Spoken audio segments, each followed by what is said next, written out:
You're busy, meetings stacked back to back, barely enough time to breathe, let alone think. But what if it's not your workload that's broken? What if it's the way that we work?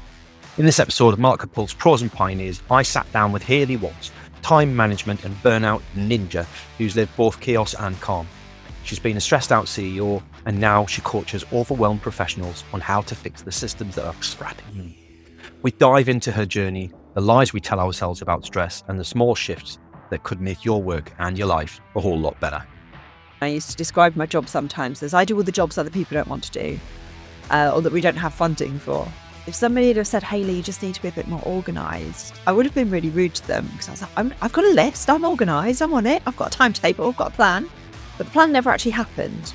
And as I say to my 12-year-old, nobody's normal, there's no such thing. Like, that's just an invented concept. I'm weird, I'm good with it. I'm just not normal. I don't want to be normal, and neither should anyone else, if I don't think. We're all weird in our own ways. You're all weird. Sometimes we respond best when the right kind of pressure's applied, right? And I think if some things are too easy, we don't see the challenge in them. I firmly believe people are the experts in their own lives, right? A lot of people are telling me, well, actually, I'm doing the work in the evenings and the weekends. Again, like, that's not sustainable, that's not going to work. So I've got like, these 10 things my priority. And I'm like, well, you've got 10 priorities, you haven't got any priorities. Like, what are the 3 things that you're going to focus on this week?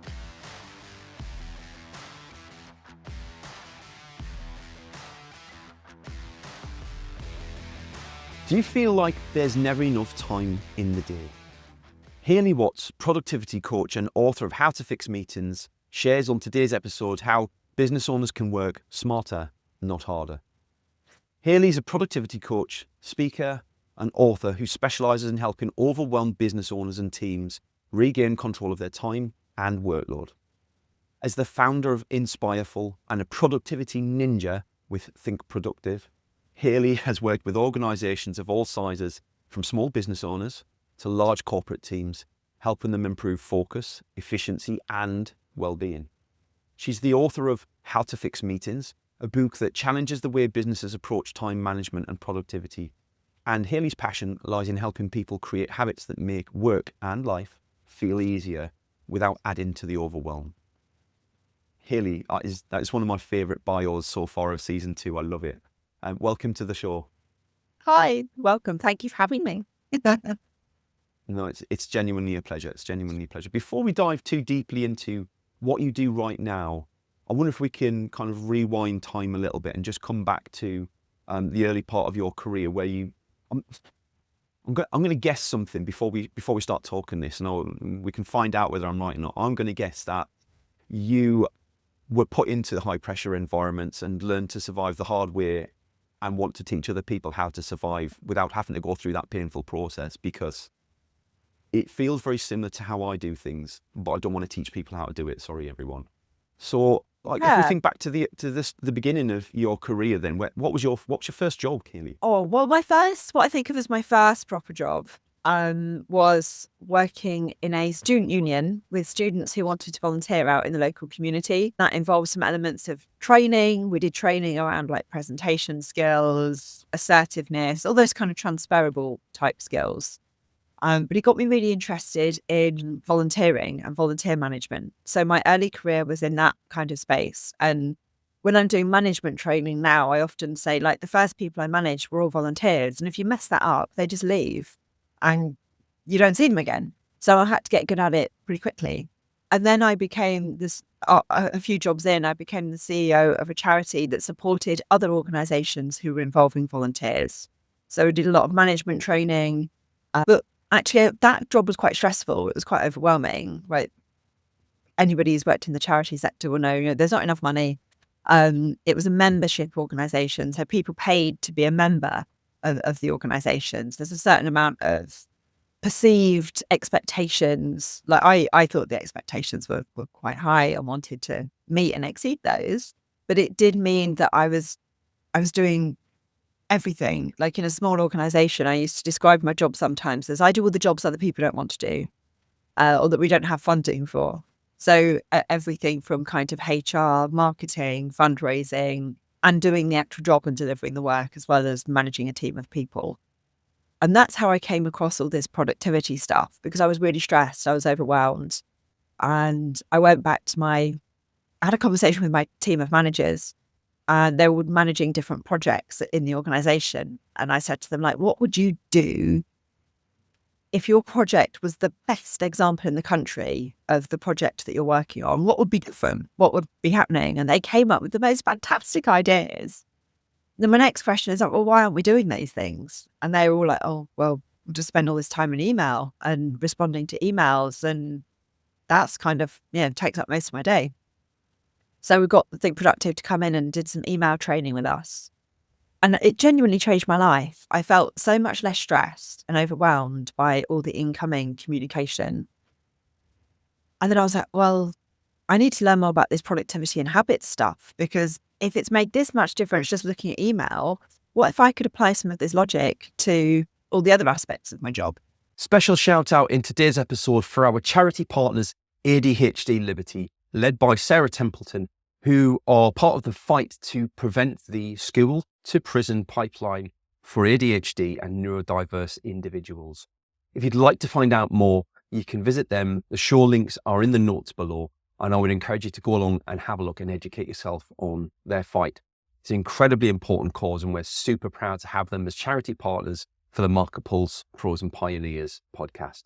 Thank you. Enjoy the rest of your episode. And do you know what? I'll be honest. If somebody had have said, Hayley, you just need to be a bit more organised, I would have been really rude to them, because I was like, I've got a list. I'm organised. I'm on it. I've got a timetable. I've got a plan. But the plan never actually happened. Because it wasn't a realistic plan, right? Well, it wasn't a realistic plan, but I didn't have good habits and techniques, good strategies to actually execute the plan. Spreading myself too thinly, which is classic for me. And I know that sometimes I get back into that space, but now I know how to get out of it, because you don't know what you don't know, right? There were a lot of things I didn't know were things that I needed to learn and know about. So yeah, you're right. I was in I say a high pressure environment. That pressure mainly came from me. When I'm coaching people now, often I find like the expectations that people have of themselves are this high, and the expectations they have of everybody else are much more reasonable and realistic somewhere down here. So a lot of the coaching that I do is around helping people to realign those things and start thinking about what they can do to be more effective. Why do you think it was, obviously using yourself as an example, if you think back to when you started doing that, why did you feel like it, as a CEO of that organisation, you felt it was your responsibility to pick up all the loose ends? Like, is it a personality thing? Is it something inside you, or is it just an accountability thing that needs doing? Good question. And I don't know, because I think everybody thinks they're normal, right? And as I say to my 12-year-old, nobody's normal. There's no such thing. Like, that's just an invented concept. But I think it's partly, I wanted to protect my team, right? They have a high workload already. They've got a lot of work to do. I don't want to be asking them to do stuff that isn't really part of their job. And there was an element of it's a small organisation, so everybody's willing to muck in. They were a great team. They were really good people. But there were some things that we just didn't have, in an ideal world, we would have had a fundraiser who was responsible for fundraising. But I really didn't enjoy fundraising, particularly filling in all the grant application forms. Like, paperwork is not my thing. I went into that field, and the field that I'm in now, I guess, to help people and to make a difference in the world. And it didn't feel like filling in a form was doing that. But equally, to keep somebody employed and in their job and growing the organisation, that's what I needed to do. And there were a lot of things like that. I took over an organisation. I remember my first day, the chair took me out for lunch, and she was like, well, it's great that you're here, but actually we've only got enough money to last another 6 months. And we're really in dire straits, and it really needs sorting out. And the team are unhappy, and this is dysfunctional, and they're all being listed all these problems. I was like, okay. And I'm like, what have I walked into? Not I stayed there for 1 year, and the organisation is still going now. So we did something right. I think sometimes we respond best when the right kind of pressure's applied, right? And I think if some things are too easy, we don't see the challenge in them, and we naturally, a lot of us want to kind of drive towards leaving a legacy behind. I guess that's the nice thing about working in that kind of charity and not-for-profit sector, is there's that real feeling of we're achieving something together. And I love purpose-driven businesses and organisations. Talk to me then about being a CEO, because that again brings its own mental challenges of Well, ultimately, the organisation's relying on you to lead the way out, but also because you're alone at the top, right? It's quite lonely there. That's hard.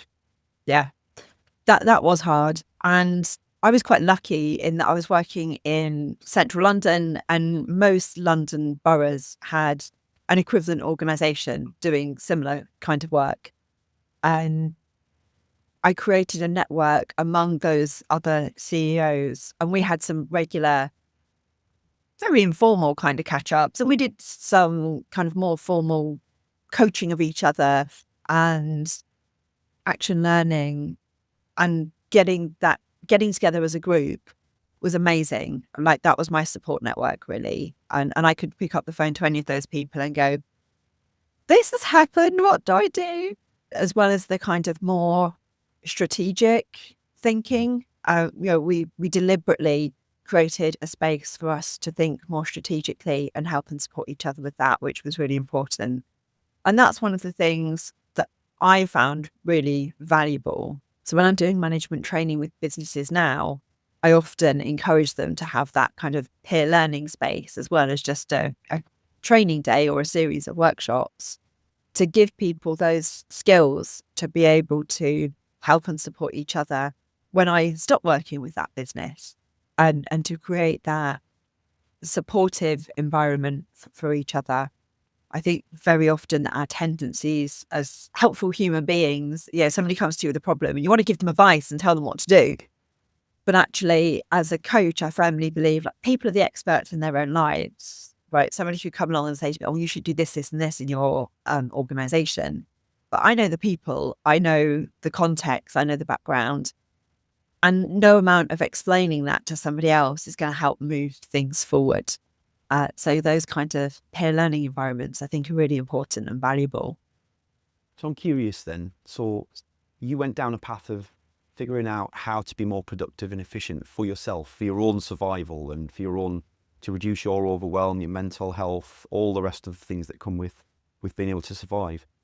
Why did you then decide that you needed to help other people do the same thing? Because a lot of people would, not in a selfish sense, but a lot of people would take that, be very happy with it, and then move on and be quite successful doing what they're doing. Why did you decide to pivot and help others?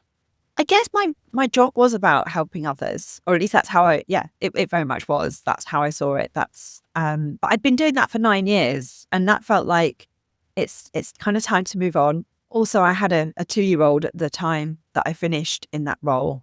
And because I'd been doing that job for quite a long time before I went on maternity leave, the chair of the organisation at the time was like, when you come back, whatever you need in terms of flexibility, you can have what you need. Like, we'll make it work, which was an amazing and very generous offer. I'm going back 10, 12 years now. So working from home was unusual. And I worked from home 2 days a week before I went on maternity leave, because it was my thinking time. I could more stuff done when I wasn't in the office. And then I was looking for like my next step in my career type job. And I just couldn't get the flexibility that I needed to have a 2-year-old at home, a partner who worked shifts, including like proper night shifts, working overnight, and making the childcare and the costs stack up. It just didn't work. And I applied for a job that was like a couple of pay grades down from the next job that I really wanted. They offered me the job, but not with any of the flexibility that I wanted. And I was like, do you know what? I think it's time to branch out on my own. And Graham, who is the founder at Think Productive, had approached me a year or two before. In fact, I remember meeting him in a coffee shop. I was very heavily pregnant. I was literally waddling to the station going, oh, please, I don't have to go on the train every day anymore. And he explained how his business worked in terms of, all of our productivity ninjas are self-employed. I was like, I'm leaving my proper full-time job to come and be self-employed and maybe get some work, maybe not. And I wish I'd have done it sooner. It was like so much the best thing that I've ever done.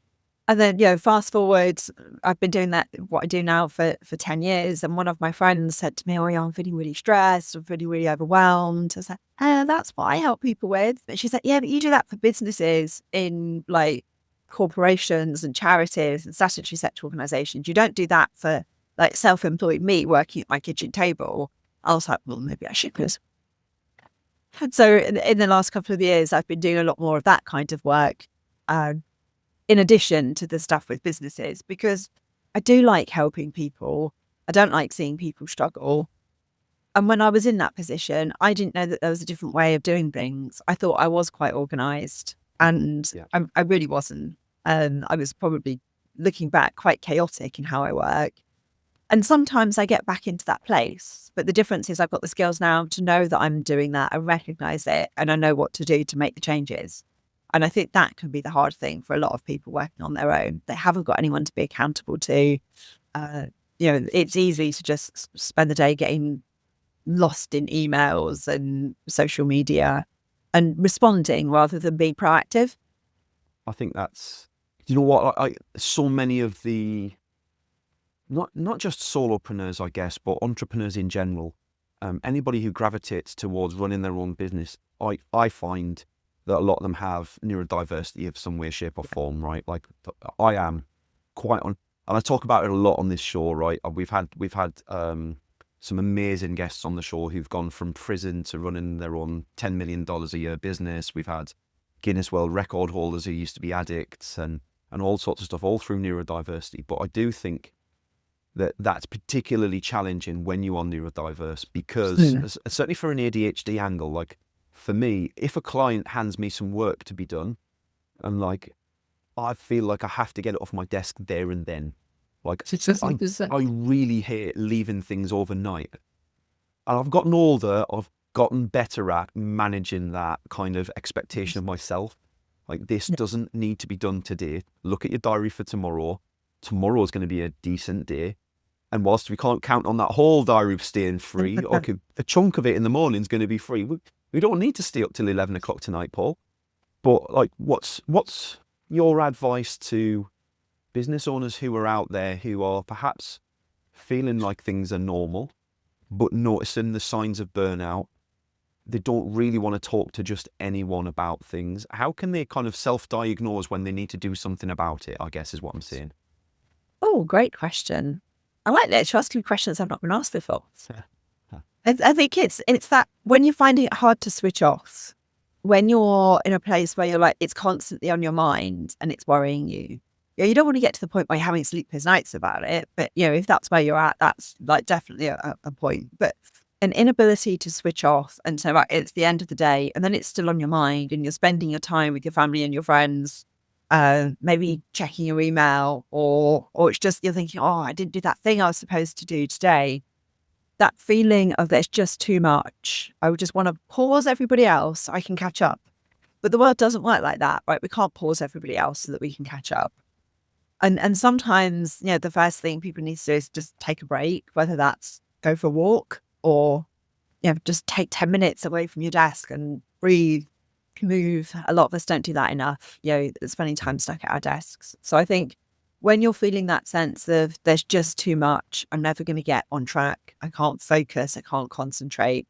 I was speaking to a client a few weeks ago and she's like, oh, I spend the whole week just procrastinating and I've got this really important deadline. There's this thing here I need to do and I'm not doing it. Why am I not doing it? And that's like, well, that's your resistance to that task. And then there'll come a point where the deadline arrives and then you work on it and you nail it and it's to the exclusion of all else. And that's when you're in the zone, right? You can focus, you can concentrate because you know you have to do it.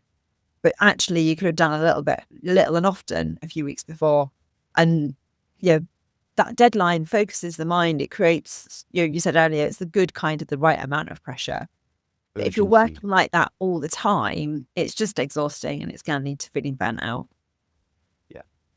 I think I learned a lot of my productivity management skills in retail, right? Like, because there is no two ways. You either sink or swim.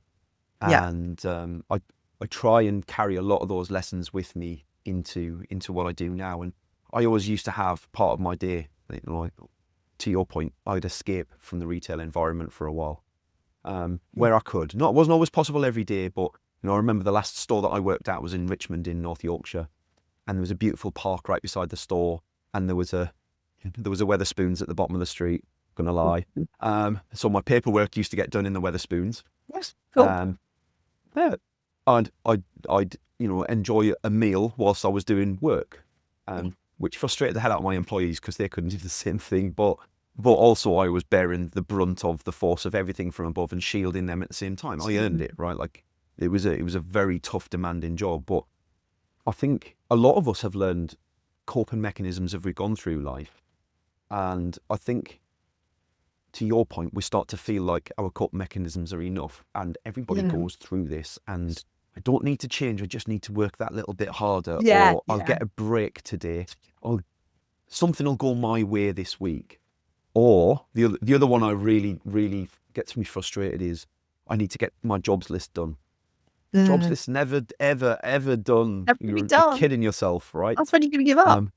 Well, I have a jobs list for DIY in the house that we're working through, and I'm like, might get that done. But I guarantee the moment I empty it, there'll be something else added on the bottom. My wife's trying to fill it up as fast as I can edit it. I can cross stuff off, right? She got wrong the other day for crossing something off that was mine. I was like, no, I did that. Why did you cross that off? That was my dopamine hit. Right. And when I do talks to big groups, I'll ask people to put their hands up. So who's got a to-do list? And most of the room will put their hands up. Right. Keep your hands up if you've put something on the list that you've done already, because it feels nice to tick it off. If you've looked around and realised that people are still keeping their hands up, and like that's a really good indicator that you're feeling like you're not progressing, because you want to tick stuff off. So your brain, you get that dopamine hit, and you're like, I'm making progress. Like you write on your list, make tea. Yes, I've made tea. Great, I can tick that off, and it feels good. Some people talk about eating the frog first thing. Some people like doing that. Doing the most unpleasant task first. And quite a few ADHDers that I've worked with are like, oh, that doesn't work for me. I'm the same. I like to see that I've physically done something. So for me, like emptying the dishwasher before I hopped onto our call this morning, I was like, I've achieved something. I can see the difference. So I could have ticked something off my list, and there will be some mornings where I choose to do that. But for me, just seeing a physical difference makes me feel like I'm making progress. It gives me that little dopamine hit, and I'm like, right, I'm on it today. Dishwasher is emptied. We're all good. Let's crack on. So different people work differently, and it's a case of finding what kind of motivates you and gets you started. And I think that's the key. That's definitely the key, is what works for you. Because what works for me probably won't work for you. It might work for some people. It won't work for everyone. And we've all got our own unique, weird things that we do. And I own weird. I love being weird. I've told my son long before I realised I was ADHD. I was like, I'm weird. I'm good with it. I'm just not normal. I don't want to be normal. And neither should anyone else, if I don't think. We're all weird in our own ways. You're all weird. So you wrote the book, How to Fix Meetings then. I'm curious, how do we fix meetings? Because I'd love to fix them. Meetings? And I think this is, I'm really intrigued by meetings and meetings culture, because I've been to some brilliant meetings. Like that CEO role that I had involved a lot of interagency work and working with other people. And a lot of my meetings were with the local authority. And some of those meetings were not fun, not a good use of people's time, and didn't really feel like they achieved all that much. And some of those meetings were amazing and changed the world. And I was really interested in, well, what makes these things different? So again, Think Productive delivered some training for me and my team around meetings. And it's different to email, right? You sort your inbox out, you've got the skills, you've made some progress, and it's some daily habits to keep and maintain that. But it's relatively easy once you've identified what you need to do. But with meetings, you have to do something different each time, because each meeting is different. And if it's not different, you've got a problem. The one-to-one clients that I work with, people who are self-employed, they generally say they want more meetings, because a meeting means a conversation with a client or a prospective client. But for people working in organizations, they tend to say, I'm back to back. I've got so many meetings. When am I going to do the work? And a lot of people are telling me, well, actually, I'm doing the work in the evenings and the weekends. Again, like that's not sustainable. That's not going to work. So we fix it by firstly having less meetings. If you're in one of those organizations and you're feeling like, oh, I'm overloaded, I've got meetings all day, every day. Like which are the meetings that are really helpful and help move your goals forward? And very often when I go into an organization, it turns out that a lot of their meetings are updates. We're just updating each other on what we're doing. And the managers will often say, but is it nice for people to connect connect and meet, whether it's online or in person. I'm like, oh yeah, but you can do that in other ways. You could go out for lunch. You could sit and have a coffee together on Zoom or Teams. If you're having a meeting and you're mandating that people need to be there and it's just for everybody to go around the room and give an update, there are other ways that we can do that are going to be more effective. And do you know what? People don't really digest stuff in a meeting and come up with problems, solutions to problems.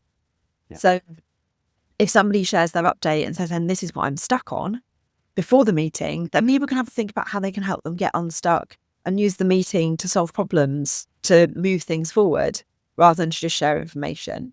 And a lot of people will say, oh, it's a meeting, it could have been an email. It's about getting that balance. We want to collaborate with each other. We want to be able to build relationships with individuals and as teams. And I had a client a few weeks ago who said, well, my boss has said I've got to go to these meetings, but these meetings represent 25% of my week and I don't find them useful. It's like, okay, that's tricky. And the reason her manager was mandating that she was there is like, I want the team to feel connected. But for her, it had the opposite effect because she was sat in the meeting feeling it wasn't a good use of time and it wasn't valuable. So then she ends up, it's an online meeting, so she ends up doing something else. And if everybody's got their cameras turned off or they're doing something else, there's a question around like, do we really need to be there? Is that meeting serving its purpose? And one of the things I came across when I was writing the book was stats on you. If you ask everybody after a meeting how useful it was, the person who's convened the meeting or the person chairing the meeting, they will always think it's really useful and other people less so. So how do we change things to make it that everybody felt that was a good use of their time? And if it's not, let's cancel it. Let's make the meeting shorter. Let's not have them. Let's have them less often. And if we're missing that collaboration, let's replace that with a more meaningful collaboration where people are helping each other out, they're moving stuff forward, rather than just sitting in a room updating people on what it is that they've done. As both an introvert and an ADHD, I can see all let's have a meeting. Let's have a meeting to discuss what we're going to have in the meeting next week. What we're going to do, right? Or the best one was in retail when you'd have a conference call, right? Conference call is Wednesday at 11 a.m. Just before dinner when my rush hour's on and I need to change staff over and you want me to, everybody, can you not, I've got an area manager who visits my store twice a week. Why can I not have that from him when he arrives or her when they arrive in store? What? But if you said anything on the meeting, you could feel people like sharp intake of breath. Ooh, we said something. We're here to listen, not to, it was just in a public announcement. Well, just send it in an email then. Come on, guys. Well, and I don't like writing, right? I mean, I've written a book, but I don't enjoy writing. I would much rather stand in front of a few hundred people in a room and talk and have people ask questions and make it a bit more interactive than writing that email. I'd rather be on a call. But actually, that's not valuable. So what I could do is just do a little recording that's like, okay, this is my 5-minute update. I don't need to write anything. I could put it in an infographic on Canva if I wanted to get people to maybe engage with it a bit more. And I can say, this is the video. It's going to take you 5 minutes to watch it. You can watch it in your own time. You don't need to watch it. You could just listen to it. So now someone can do that while they're washing up or, just say, okay, well, I'm tidying up my desk. Let me listen to that message from Hayley while I'm doing that. I'm not generally an advocate of multitasking, but that feels like a bit of an exception. We don't always have to write everything. People receive so many emails, they're putting on and they probably haven't read them all. They're probably just skimming through things. Like, put the headline at the top, the thing you really want people to know. And then the information and the details further down. And how you want to deliver the message rather than just go, let's get everyone together and then I can tell them. Means you're just less prepared. You haven't got to do as much planning and prep. Whereas if someone's had like a day, they get the information a few days before, they're going to think of much better quality questions to actually ask when they do see you. They're going to think, well, how does that update that Paul just shared, how does that affect my job? How does that affect what I'm doing day to day?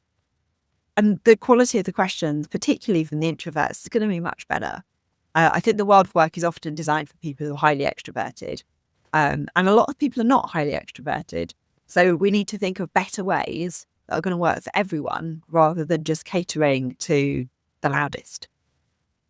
Yeah, I think you've made a really good point there as well around how we all consume information, and we wrongly assume that face-to-face is a great way to relay information. Like, as a great example, we'll do a shopping list every week, and I know it's coming tonight. We do shopping on a Friday morning. My wife is going to do a thing she does every week. Sam, if you're editing this, I'm sorry, but like, this is true. We've talked about it many times, because she does do the editing for the podcast. And she will read out that list as I'm stood in the fridge. I'm looking in the fridge for something to eat, and she'll go, right, here's what's on the list. Is there anything that we need? And she'll reel this list off, and honestly, it goes in one ear and out the other, because I haven't heard a thing on that list. I can't process a list like that. I just can't do it. And every week I go over and I take the list out of her hands and I read the list and I go, right. Okay, so let's now have a look in the fridge, and I can compare the list with what's in the fridge as well, right? Like, I can go, all right, oh yeah, she has got that on the list. Yeah, she has, because I've got a terrible memory, like short-term memory, terrible, ADHD, out the window. So that for me is important. But if I listen to a podcast, for example, ironically, although I work in video, I consume audio much better than I do written or by video. Okay. I like reading, but when I read, I like to read fiction.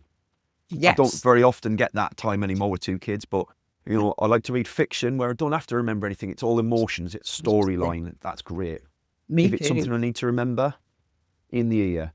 Unless it's something I need to remember there and then, in which case I need to read it. It just has to happen. So I think it's really important for business owners, for executive leaders, for corporations to consider that your team don't all absorb the information the same way. I think that's super critical if you want to have effective meetings, especially. And they don't absorb it in the same way, but also not the same speed. Yeah. Like I used to be a school governor, and when figures were being presented in the meeting, I was like, well, if I can sit and look at the figures before the meeting, I'm going to have questions about those numbers. That was my job in that role, was to ask questions. Well, that's why they didn't give you them. She'll have questions. Oh. Yeah. And that's literally the role of a school governor, is to question stuff and to make decisions. You can't make good decisions unless you've answered the information. And for me, processing numbers takes a lot longer. I like stories. Like, if someone gives me a story and says, right, this is how it's playing out, that's helpful. My brain digests that really quickly. So for me, if, like you, I love reading fiction. I get through fiction at a rate of knots. But if I'm reading something that's non-fiction and I need to remember it, I literally do like a little mind map. And I note down the things. And that means I'm interacting with the content in a different way. So giving people, if you're giving people information, we need to think about how we're doing that in a way that they can absorb it. I did some dyslexia awareness training a couple of years ago. 10% of the population are dyslexic. That's huge. I hadn't realised how prevalent that was. So, and even if you don't know that somebody's dyslexic, let's just assume that if you've got a team of 10 people, somebody probably is, somebody else probably is and doesn't really know it. So just, recognising that people work in different ways, and let's give them the option to work in a way that works for them, rather than that one size fits all kind of model. I think it's, instead of blaming them for not being able to follow your instructions or information, make sure that they're able to understand it in their own way so that they can give you 100% results. And once you've done that with a team, I think you've kind of got to go through that experience of dealing with that properly to see the outcomes, so that you can really get behind why you should be doing it in the first place, sadly. Yeah. And a lot of people just go through life blaming their employees or their co-workers for just being stupid. Why are you so stupid and not being... Well, because you're not giving them the information they need in the way they need it. It's very simple. And actually, some personality styles will not take any action unless they've understood the reasons. They need that opportunity to ask questions. So one of the things I train on is Gretchen Rubin's 4 tendencies. I'm a licensee for her model around habits and what inspires people to take action. And for some people, it's having the opportunity to ask questions, because they're not going to do anything until they are fully on board and understand the reasons why. And when I live with one of those people. There are a lot of questions. And when I'm doing that session with the team and I start talking about this personality type of being a questioner, and it's only a very small aspect of personality. So I say personality type, but that's not technically correct, I guess. When I talk about people being a questioner and having like lots of questions about something, but when they've understood the answers, that will get them into a place of taking action. People look around the room and they look at the questions and then somebody will be like, we on it. And I try and ask more questions. I'm a coach. I like asking questions. I've found people asking me questions is much more helpful than people telling me what to do, because I can think it through for myself. But I'm not a questioner. It's not my natural default setting. Somebody who is a questioner will keep going with the questions and have a lot more. Whereas I'm like, if somebody tells me to do something, like, yeah, all right, I'll do that. I'm much more of a people pleaser, which is not necessarily positive at the time. So yeah, that giving people that opportunity to explore something a bit deeper and a bit further sometimes means that for a lot of people, that means they're more likely to do it. They're more likely to respond and take action. Whereas if they haven't really fully understood, and you might think, well, I've explained, but like they're going to have more questions. You haven't explained everything. Yeah, they're going to find the one thing that you didn't explain, and it's going to really annoy them. So it's interesting what you said there, because I'm a questioner unless I get it. And if I get it, I become a people pleaser. Yeah. So okay. I'm either really on board and I'll get it done better than anybody else will ever get it done, or I will drag my heels until you answer all my questions, and I will not do it, even at the threat of losing my job. It's as simple as that. I joke, but for 15 years, I pretty much had my name on the naughty seat at the top of the stairs in our head office, right? Like, Paul's going to be back there in 6 months' time because he just can't do what he's asked. Because you can't tell me why I should be doing it. I'm not going to do it with... I refuse. I am a rebel. That's a good thing, right? You need questioners in your team because they will stop you going off in completely the wrong direction, because they'll ask really good and relevant questions. And I know some people in a team will say, oh, it's really frustrating when that person, we want to end the meeting and they've still got more questions. And it's like, well, everybody else can go. Like, if they don't need the answers to these questions, but having a questioner in your team really helps you to focus on what's important, what's going to move the dial, because those people are seeing things in a slightly different way. And if we all saw things through this in the same way, we wouldn't be seeing the full picture. So I think, questions on a team are really valuable. They'll be missing you on that outer step. Yep. They are indeed. They are indeed. I took my naughty step with me, I think. So as we kind of draw this episode to a close, a couple of questions that I'd like to ask your opinion on, Hayley. So, in terms of, it doesn't matter whether you're a small business owner or a large business owner, but what's one common mistake that you see people making in how they approach their workload and productivity, and what can they do to resolve that? What's your biggest bugbear? I think very often when I ask people what their priorities are, they'll give me a long list. And I've got like, it's 10 things. These 10 things are my priority. And I'm like, well, you've got 10 priorities. You haven't got any priorities. Like, what are the 3 things that you're going to focus on this week? So I run a Monday morning, a call for people who are maybe feeling a bit stuck and overwhelmed. And we do a bit of planning for the week. It's a 45-minute call. I ask them different questions each week. Some of the questions are the same, some of them are different. But one of the regular questions each week is like, what are your top 3 priorities? And I actually get people to write them down. I go on my whiteboard next to my desk so I can see them every day when I sit down and work on those priorities before anything else. But in doing that, I also will ask people, okay, you've got your top 3 priorities. What are you not going to do this week?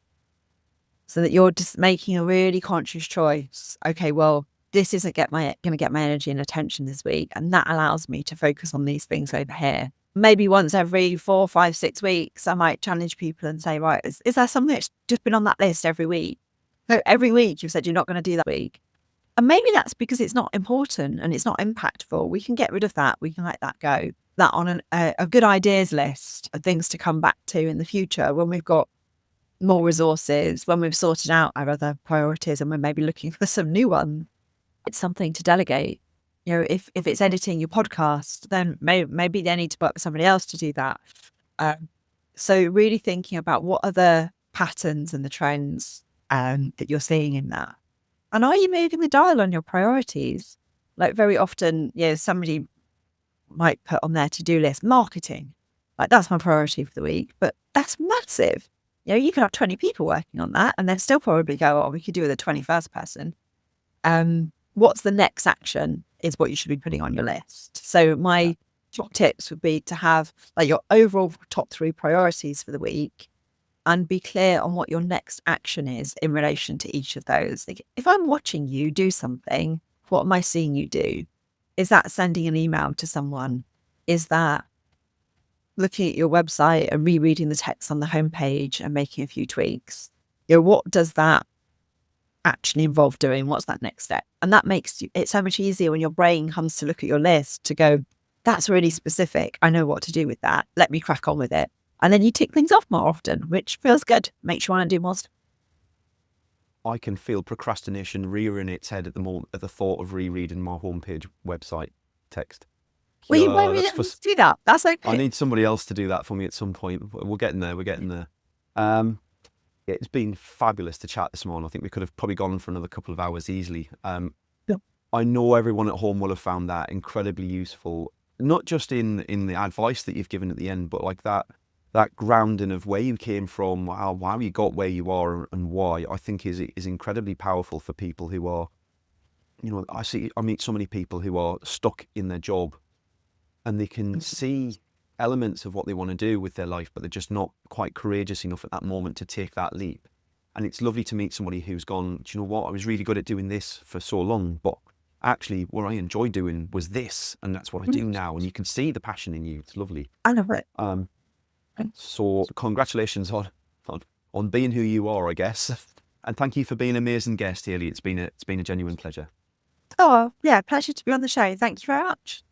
And thank you everyone who's watching along at home or listening along if you're listening on the audio site. Please do remember, give us a subscribe, and if you feel brave enough, just a few words or a star rating review on whatever audio directory you're listening on, Spotify or Apple or wherever you are. That'd be massively appreciated, and I will see you next week on MarketPulse Pros and Pioneer. Thanks for joining us for today's show. I hope you enjoyed it. If you'd like to feature on a future show, or you've got some ideas for folks who would make a great guest, please drop us a line. Contact details are in the show notes, and I'd love to hear from you. Your host today was me, Paul Banks, founder at Javelin Content Management. Here at Javelin, we specialise in helping busy business owners just like you to repurpose video content, taking all the stress and tech problems away and turning your long-form video into literally hundreds of pieces of content without breaking the bank.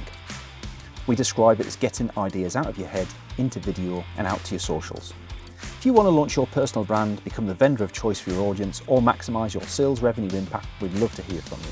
Join us next Wednesday for the next episode, and don't forget to subscribe and give us a review. Our podcast is only possible with your continued support.